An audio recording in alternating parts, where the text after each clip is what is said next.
Good evening, everybody. Welcome to another edition of Entrepreneurship in Focus. I'm your host, Marlon Joseph. How are you guys doing? It is a pleasure connecting with you guys on another Tuesday evening. I'm already seeing some of our loyal viewers tuning in. Philip Alfonso. I'm seeing Elon Alonso. Sancha Halley joining from Linden. And several other persons. Hello, Sanjay. Sanjay is also joining us all the way from Burpees. And we've got persons tuning in. It's a pleasure to have you guys joining. Last week, we were able to have Desmond Croker join us via Zoom, and we were able to talk about chronic disease and diabetes and how persons can take care of themselves. This evening, we've got a special guest in studio, and I'm most excited to bring her on. I must let you guys know that she has been doing really good things.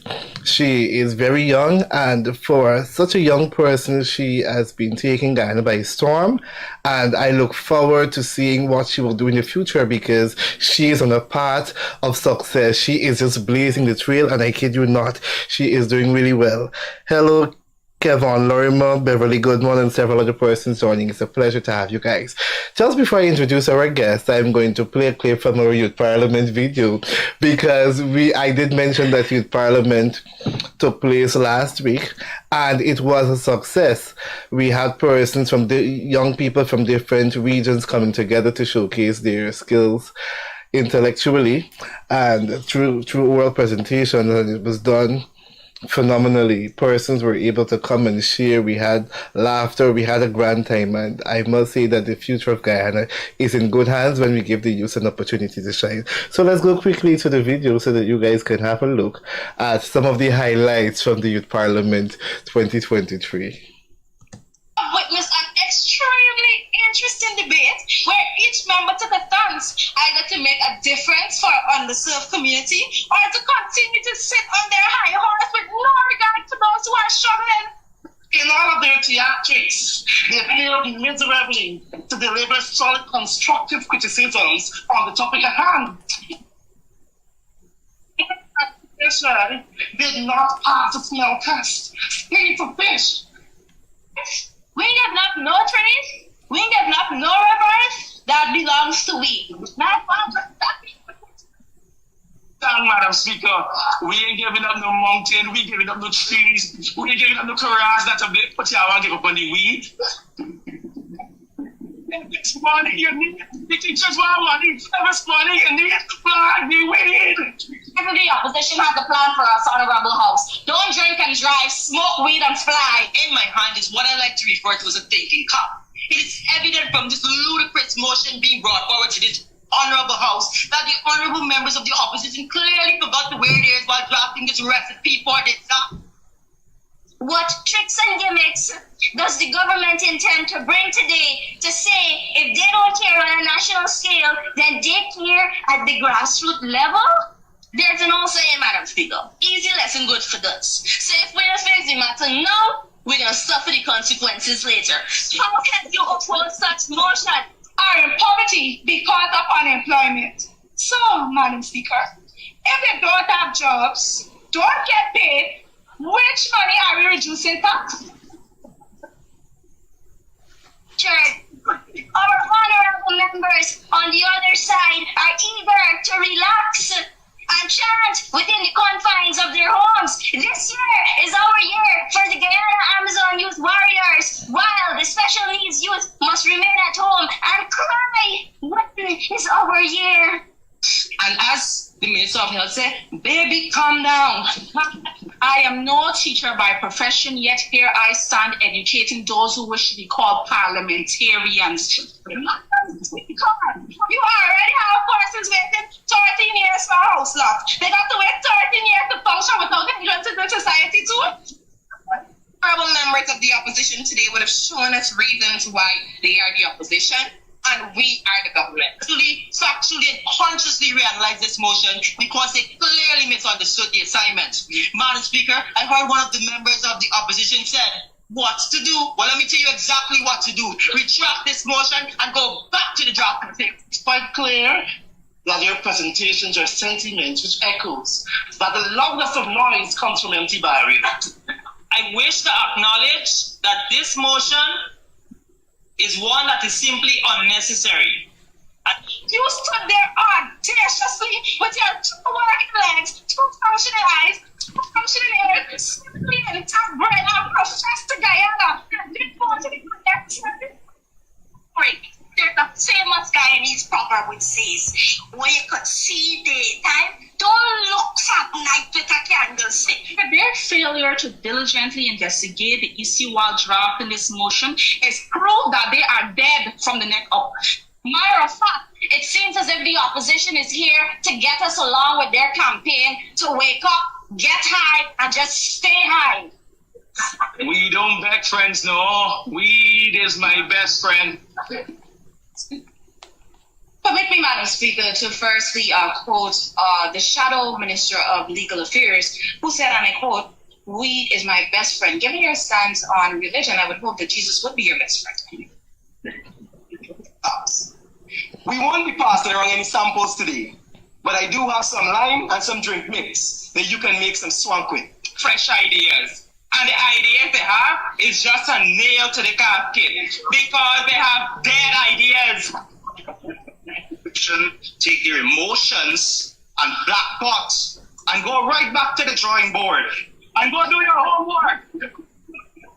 I am still stunned by this myopic motion. Maybe this is a new strategy. Keep the audience so baffled by inconsistencies that they pass the motion just to move on. Pure genius.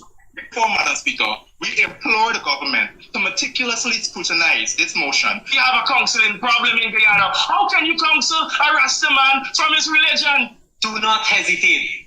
Be wise. We, the opposition, will guide you through the process. And have no fear, because the opposition is here. Madam Speaker, the government is smart enough to implement smart homes, yet not smart enough to implement workable strategies to combat. You waking up and smoke a joint. We never suggested that, Madam Speaker. Come on. Are you watching basic comprehension? We said marijuana products. Use. Not everyone at the corner of the street that can run out and buy a split and have that in their mouth. Dancehall artist popcorn. Allow me to remind the members of the dear opposition, and I quote, numbers don't lie. But we, the opposition, are saying it is not a road, it's a trail.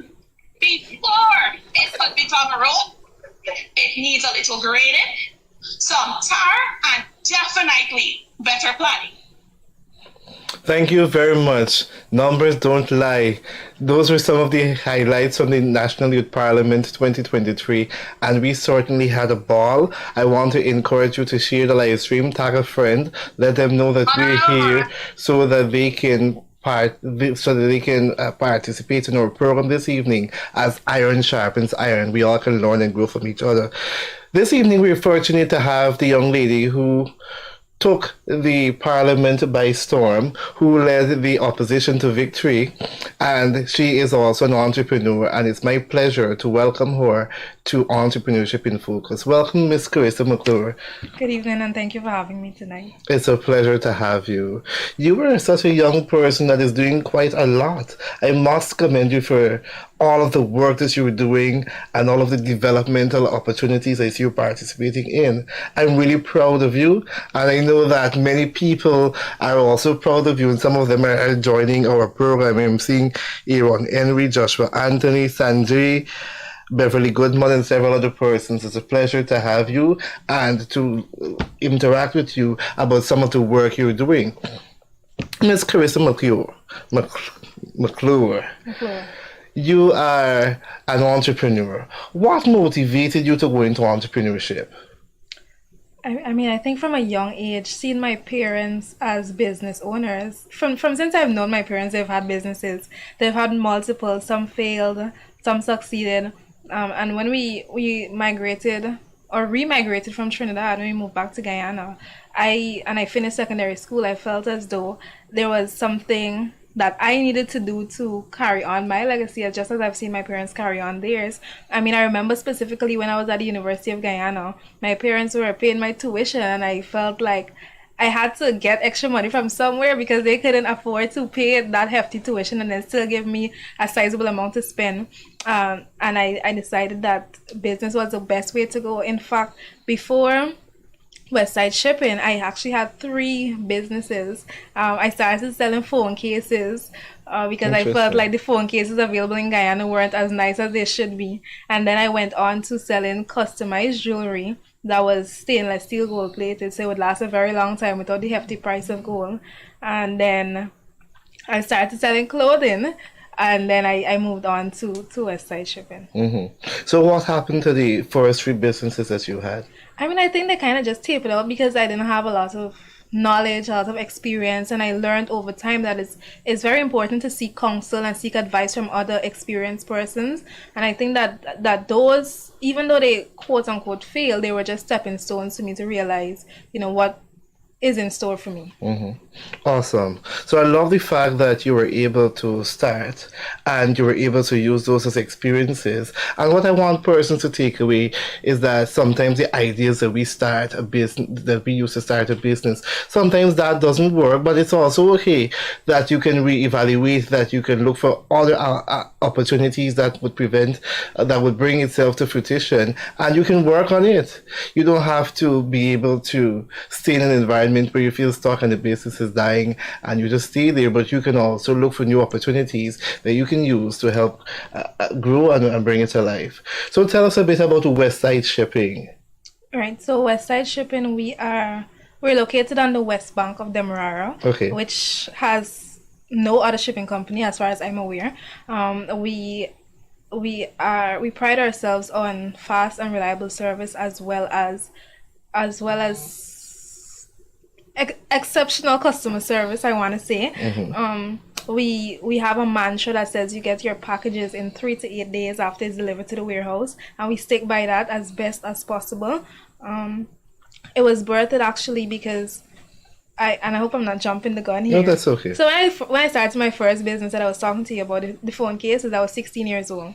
And all 3 of my businesses, I had to import stuff. So I had to import phone cases, import the jewelry from an international supplier, and the clothing, and of course, I also had to import that. And the experiences that I have had, and also that I've heard other people complain of with other shipping companies, was atrocious. Because you've heard, persons are waiting 4 or 5 weeks to get something after it's shown as delivered. You're hearing that the customer service is terrible, they're unresponsive, and all of these horror stories that I had and other persons have shared with me, and I said, I know I could do better. And so I brought a family member on board because, of course, I didn't have the money to invest at a point in time. So I brought a family member on board, and he was on board with it. He invested with me, and so birthed Westside Shipping. So what are some of the challenges that you would face or you faced as a woman in business, more so a woman in this shipping industry?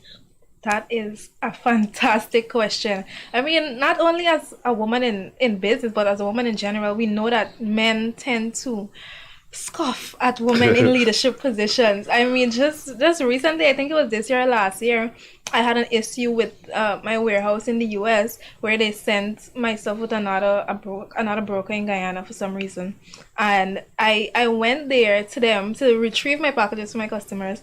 And the guy, he looked at me. There were 2 guys there, so I went in and I said, hey, I'm just here to find out about these packages. I didn't say I'm the owner, I didn't say I'm the manager, I didn't say anything. I just said I'm just here to find out about these packages that were supposed to come in a while ago.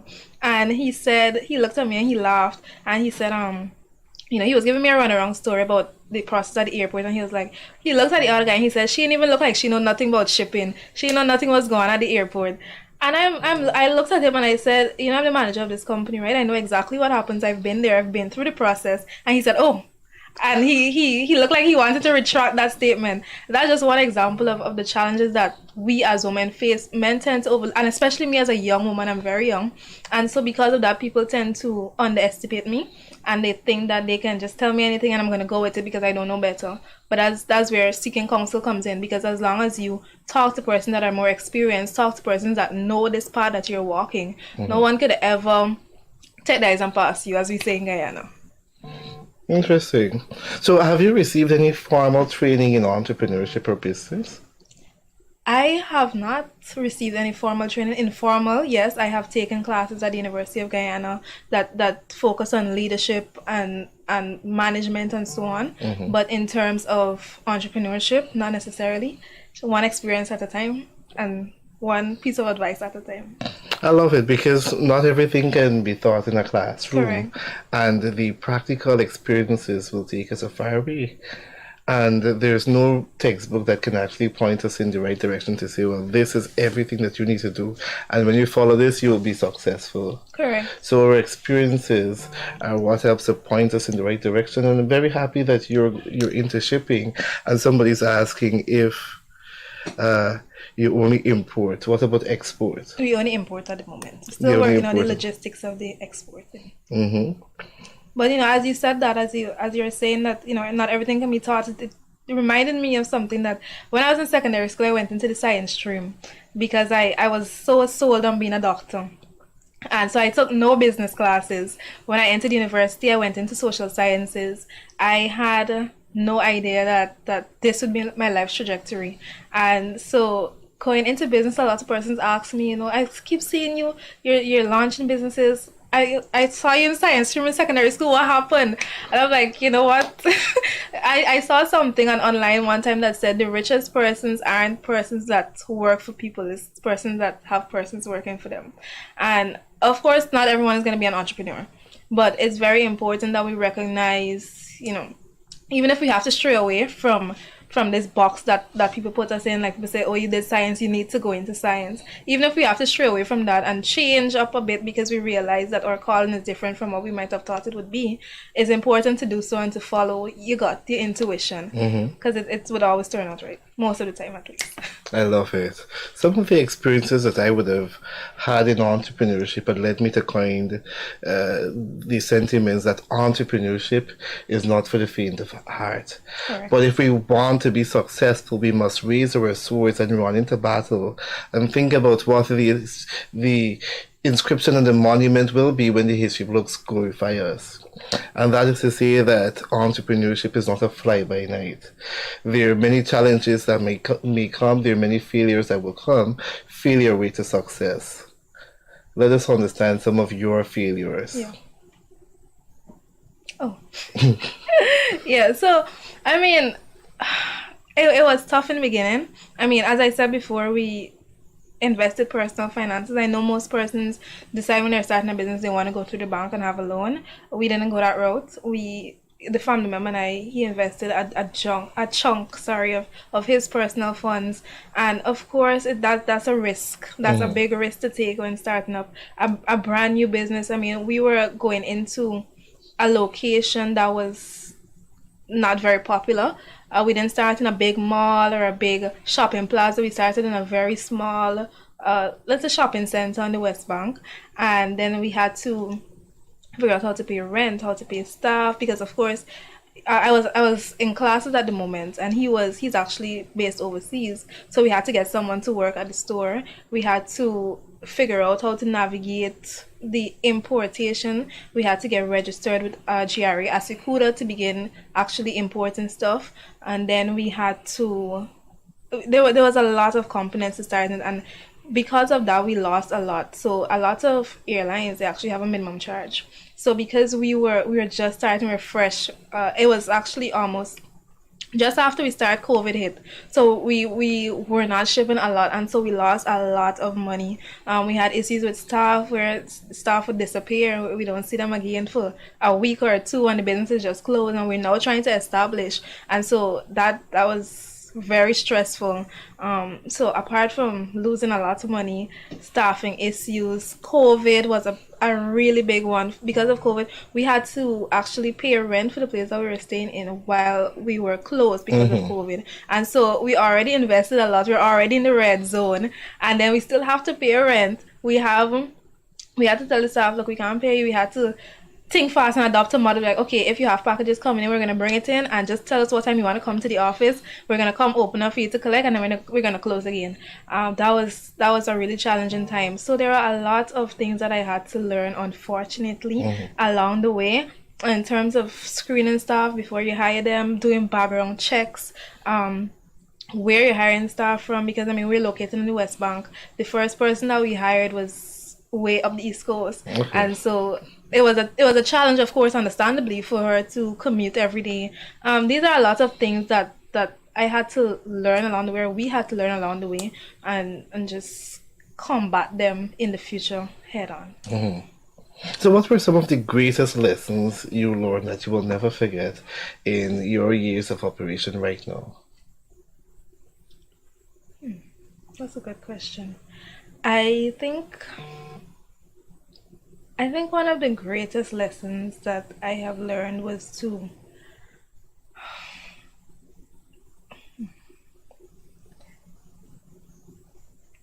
let me give you two. The first one I want to give you is staff. Right? Every business person that's gonna hire staff knows that it could be a challenge. So I had to actually step back from classes. Thankfully, during COVID, my classes were online. So I had to go into the business and man it personally. And it helped me realize that when you're hiring persons, you don't just hire people because you want to give them a chance. You hire them because you genuinely think that this is the best candidate for this position, and this person would share your vision to move or to help move your business forward. Because I mean, I've had complaints. I mean, just recently, I've had complaints. Someone came into my business while I was at the front desk. I just happened to be at the front because I'm not usually there.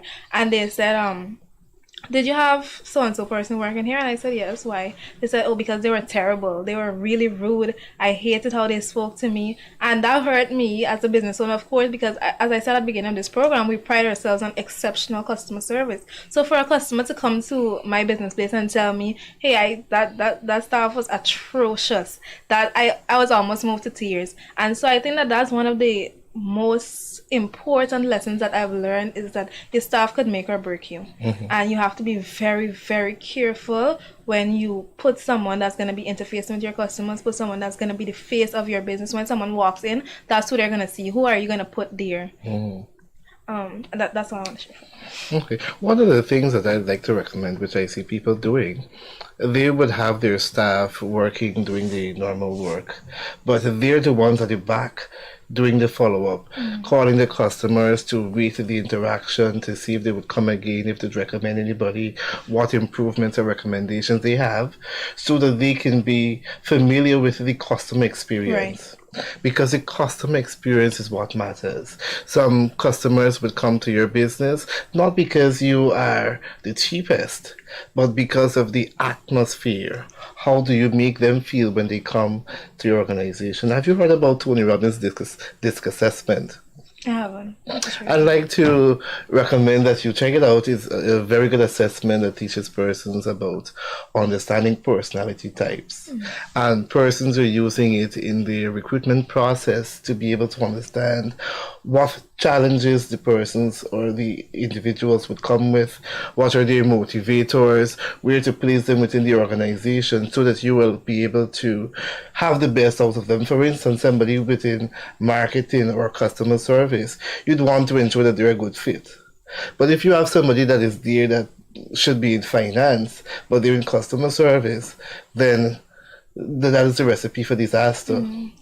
So when we understand the disc assessment and we understand how to place people, it is a beautiful foundation for us to have the best out of the individual, and it works well to our advantage. What recommendation would you give to somebody who is struggling in business and is thinking about giving up? They're thinking about throwing in the towel, because at the end of the day, entrepreneurship is tough. You got your bills watching you, the staff are miserable, you're asking yourself if whatever it is you're doing is making sense. What advice would you give to people? So I don't want to be one of those persons that says don't give up, keep trying, because you will make it. I want to give something practical and tangible. When I've spoken to other persons in business, and this is what helped us a lot when we were really down under, it's marketing. And we're in the age of social media and digital marketing, and that is so tremendously impactful. Marlon, you would not know. We when we were really down, we started investing a lot of money into Facebook ads. So Facebook has a thing where you can post something, boost a post, right? You can put $5, $10, $15, and that ad's gonna run for how many ever days you want it. I think you could run it for up to 30 days, and you could put up to 100 US on it, if I'm not mistaken, or more. That is what really, I was surprised at how that transformed us. Persons wanted to, or what I realized persons responded to, was seeing the face behind the business. So when we started posting videos, talking to the screen, talking to customers, saying, hey, you can come to us, you can get this done, that done, those videos went off. And that is when I saw the intense peak in customers coming in when and then we continue to push our marketing. I mean, we've done some sponsorships and so on along the way, but the response that we got from just pushing marketing on Facebook, Instagram, and the other social media platforms, it was tremendous. So I want to say, before you give up, just try it out. You might have your last $5 in your account.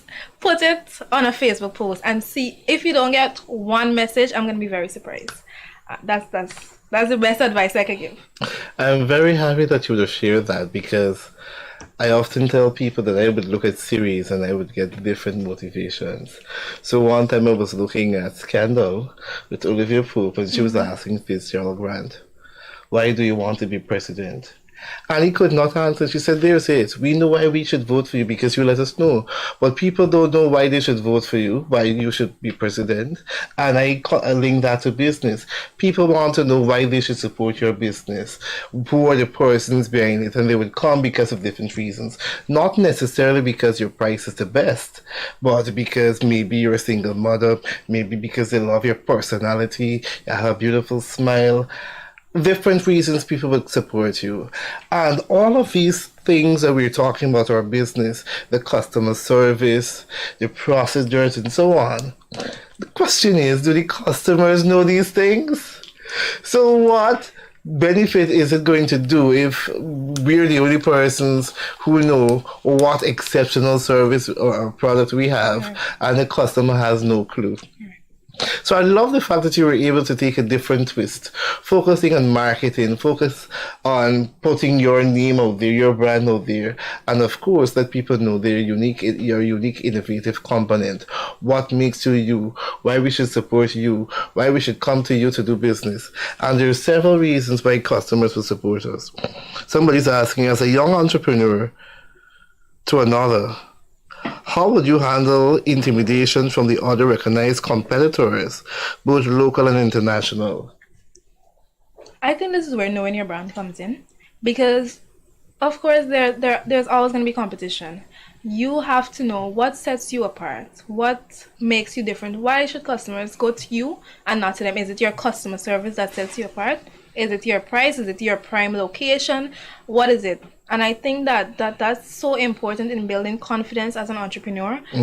I know there are several other shipping companies that are far greater than I am, that are much more established. But number one thing I tell myself is that they've been in this much longer than I have. They have had a lot of time to market, to reach persons, to benefit from word of mouth, from all of these things. So I'm not going to be intimidated by the volumes that they're shipping, or the amount of customers I see walking into their store when I walk past. And the other thing is that I know this is what I offer here that customers don't get there. And this is why customers should come to me. And what also helped build my confidence is me talking to customers one-on-one and hearing from them. They say, hey, you are exceptional. I remember I posted a video on TikTok on the company page just the other day, and about 3 customers of mine commented. They said, this is the best shipping company that I know. And that really helped me. And that's why marketing is important, because it gives persons a chance to comment, to like, to share, to react. And that really helps you to want to push to do more and to expand even greater than you are now. Beautifully said. Give yourself the opportunity to grow. And I don't believe in competition. I believe there's enough business out there for everybody. So regardless if there are 10 persons doing shipping, they cannot do it the exact way that I do it, because I'm my unique self. I bring my unique touch, my innovative component.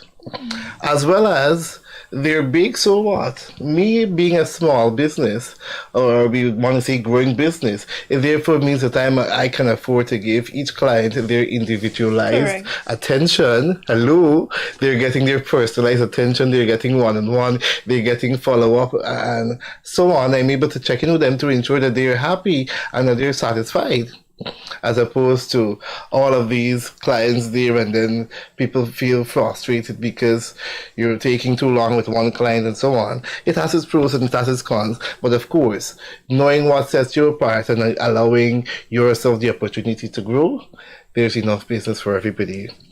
And I see somebody's asking about a backup plan. It's always important to have a backup plan. What are your thoughts? Backup plan for me specifically, or in terms of business? It's general in terms of business. So I actually recently completed my degree in international relations at the University of Guyana, and so that is there. That's something that no one can take from me. So in the event, God forbid, West Side shipping is to topple for some reason, I still have my education behind me. Of course, I'm not gonna plan and say that my business is gonna fail, but in the event of anything, there's always that I have behind me to back me up, and I always have the option of going and try again, because I don't believe in giving up, especially because I have invested so much into my business, invested so much of me, so much long hours. I genuinely don't believe that I need to use my degree as a fail safe. I think if I fall, I'm just gonna get up, dust myself off, and go again. Even if I have to try something else, dust myself off and go again, as I have been doing over the past years. Excellent. I believe as long as you're determined and you're passionate about what you do, you'll be able to succeed. Everything that we have, everything that we want to succeed is already within us. So we start within ourselves for the creative idea, we start for the little innovation, and we mix that with the determination and the passion, and we can overcome any obstacle. So I don't believe businesses fail because just like that. I believe people actually give up on business because there's so many creative, innovative ways you can implement within a business to make it work. Revive it. It's like CPR. Going out, I'm going to introduce a new strategy. I'm going to bring a new system. What should we expect from Westside Shipping within the next 3 to 5 years? Expansion. Expansion. Right now, we have established a pickup location in Bartica, so customers can ship with us and they can pick up at 2nd Avenue, Bartica, at the neighborhood pharmacy. We are working on a pickup location in Essequibo. We're in active talks right now, and we're initializing a pickup location in Berbice as well. That's Skeldon area. We want, by the end of this year or next year, we want to establish a pickup location in each of the 10 regions. So Westside Shipping should be a name-known country. It should be a household. And so at the end of 5 years, you should go to any region and be able to say, hey, I want to order something from Westside Shipping. I'm going to pick it up. Even if I have to go out of town, if I have to go to Lethem, I'm going to go to Lethem. I'm just going to pick up from their pickup location in Lethem. So definitely look forward for that. So persons who wants to do online shopping, even if it's one item, they can come into you, or they just send the item to you. You guys give them the quotation and everything and be able to bring it in? Correct. So we love efficiency. We don't want persons to have to, because we have a lot of customers in Georgetown, in Berbice. We don't want customers to have to come into us all the way over the river sometimes. Not everyone is over the river. And then just have to now browse and so on. So what we do is we encourage customers to go online and look for their stuff. If they don't know what to do, call us, we'll walk you through the process. So you download the app, you go online, you see whatever it is that you like, and you send it to us. As soon as you send it to us, you can send us a WhatsApp message, a Facebook message, an Instagram message, even a TikTok message, and we're gonna want to send 1 item, 10 items, 15 items, it doesn't matter. Whatever you send, we're gonna give you a quotation for that. You can come in, you can pay, and you can come and pick right up at the office, or we're gonna get it to you wherever you are. We're gonna ensure that we get it to you. So and everybody can get a free mailbox or something? Correct. So once you sign up with us, we have a website, westsideshipping.com. ship.com/register. That's to go directly to the sign up page. As soon as you sign up, we email you that free mailbox address. It's free for you to use whenever you're ready. If you want to ask us some more questions, of course, we have some information on our website, but we have WhatsApp and or other social media available. So if you want to ask us anything else about the process, if you're uncomfortable, if you don't know, because we have a lot of first-time shippers that come into us, they're like, hey, I don't know what to do. I don't even know how to add this to my cart. We're like, no problem. Come in or call us, give us a call. We're going to walk you through the process step by step. So once you get a free mailbox address, you have your card, you want to go ahead and ship. You don't have to let us know. You don't have to notify us. You just go ahead and shop to your heart's desire. We're going to let you know once it's received in Miami, and then we're going to let you know once it's available for pickup or delivery in Guyana. And even persons who don't have bank cards that they can do the online shopping, they just come in and pay cash and you guys will place the order and everything. Of course, or they can also pay via MMG, or if they want to bank transfer, they can do it. They can do that as well. So there may be other shipping companies available. Why should persons choose Westside Shipping? I love that question. Westside Shipping, I like to say you get a personalized experience. If a lot of times you might call and you get me specifically on the phone, and I'm gonna ensure that your issue is resolved. If you have an issue, if you have a question, I'm gonna ensure that your questions are answered. I mean, we have staff there, ensure to train them adequately so that no customer feels as though they're a burden to us. I know with other shipping companies, as you rightfully said, bigger companies, they might not have the time to give that individual focus to one customer. But with Westside Shipping, we ensure that your packages get to you on time, safe and in one piece, and as fast as possible.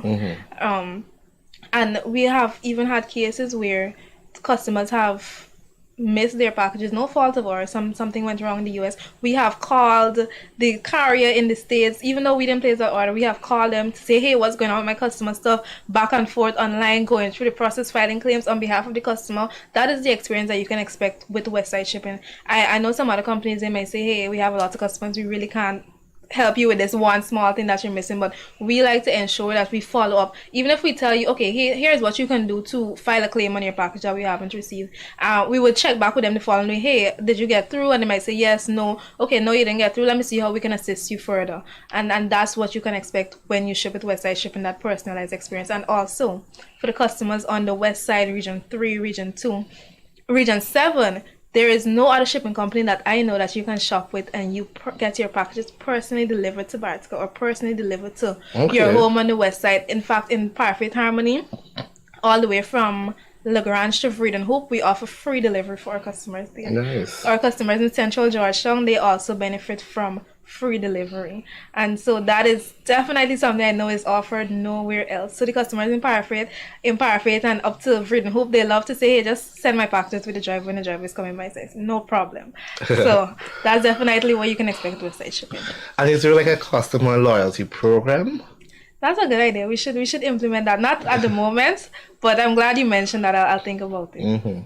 So customers who shop frequently can be able to get maybe like a pound off or.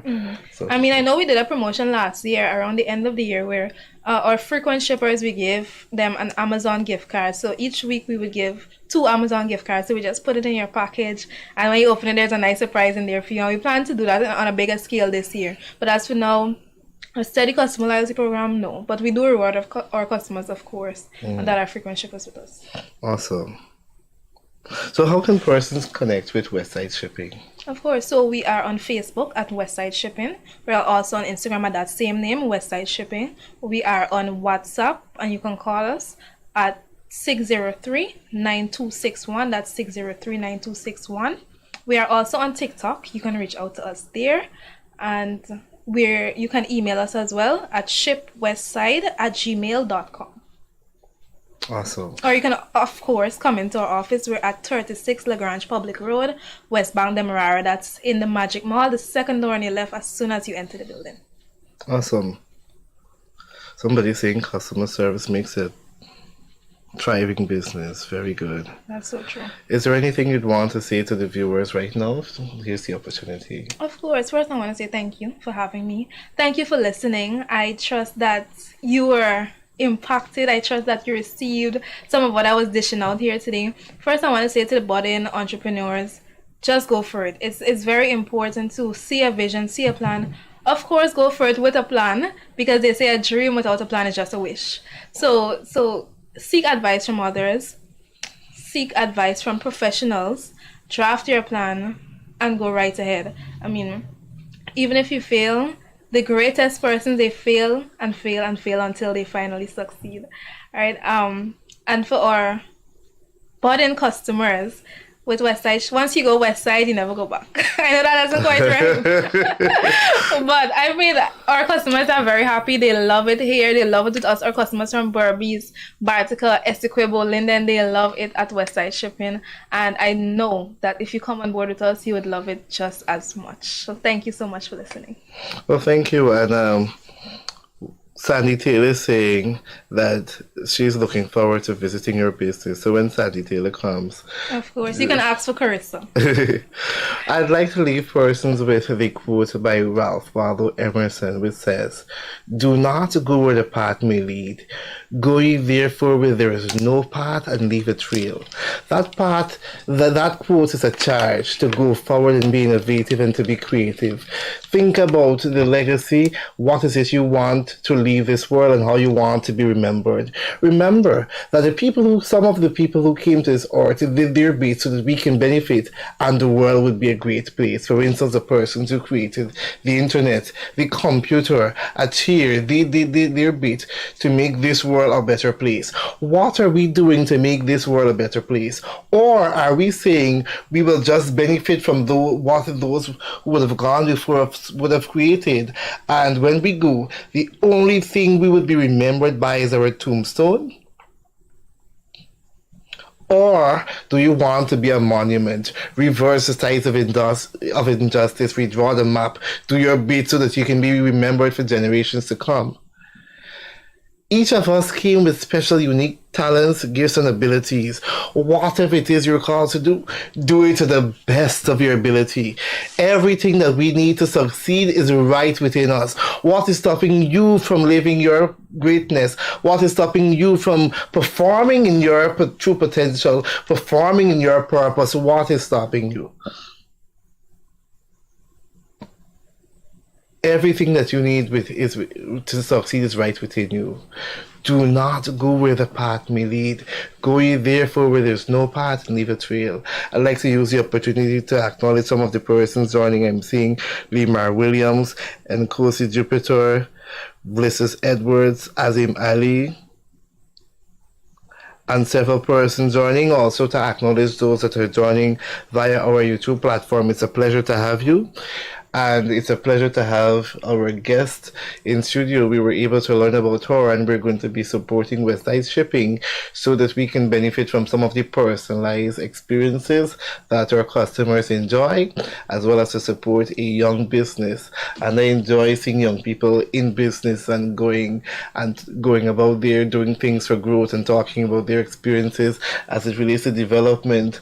And then we're going to get a different set of experiences, because managing staff, especially when you're young, is a different ball game altogether than interacting with some of the big clients who feel that they're up there and they know all. And now you've got to be innovative and creative and network, and you've got to be on the ball. It is not easy, but I admire it, and I admire young people who come and they say, "Come what may." They're determined to succeed, and they're determined for success.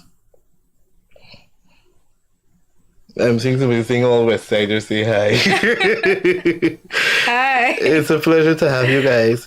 Thank you very much for tuning into our program. I look forward to hosting you guys next week, Tuesday, so that we can have another edition of Entrepreneurship in Focus. I must let you know that the most anticipated Building Expo is scheduled to begin on Thursday. And I'm seeing that the free time, the time that is open to the public, is from 5 o'clock to 8 o'clock. And after 8 o'clock, you'll have to pay. I think it's $500. So I'm going to be at the Building Expo. If you guys are there, feel free to tap me on my shoulder and say, "Hey, Marlon." Let me know that you guys are viewing, and I look forward to connecting. Danny saying great words of motivation. Good luck to succeed. Thank you very much, Danny Singh. It's a pleasure to have you. Thank you, Abiola Monroe, and several other persons joining. Do take care. Bye for now.